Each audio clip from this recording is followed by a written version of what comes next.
Pemirsa, jalan utama Denpasar Petang longsor sedalam 70 meter Kamis dini hari sekitar pukul 00.30 WITA. Longsor menggerus badan jalan sepanjang hampir 100 meter.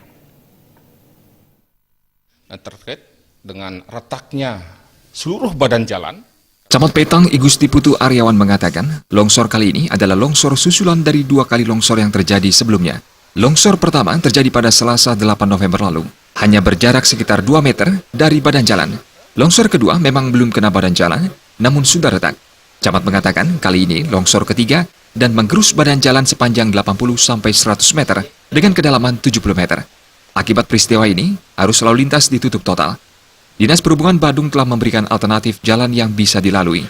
Jika melaju dari arah Denpasar dengan tujuan ke Banjar Angan 3, Desa Petang, Desa Sungalai, Desa Beloksidan, dan Desa Plaga, bisa melalui Pasar Petang ke timur dan bisa langsung tembus ke Desa Sungalai.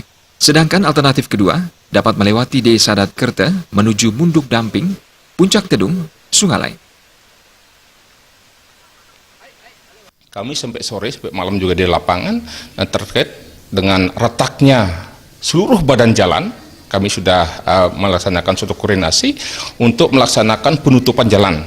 Jadi dengan Pak Kapolsek, jadi segera tutup sehingga nanti tidak ada suatu bencana akibat daripada longsor itu, terutama bagi pengguna jalan, tidak terjadinya suatu musibah.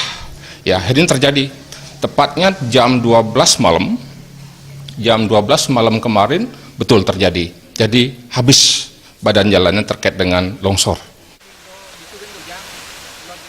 Perbaikan longsor di Angan 3 Petang Badung akan membutuhkan waktu 4-5 bulan ke depan.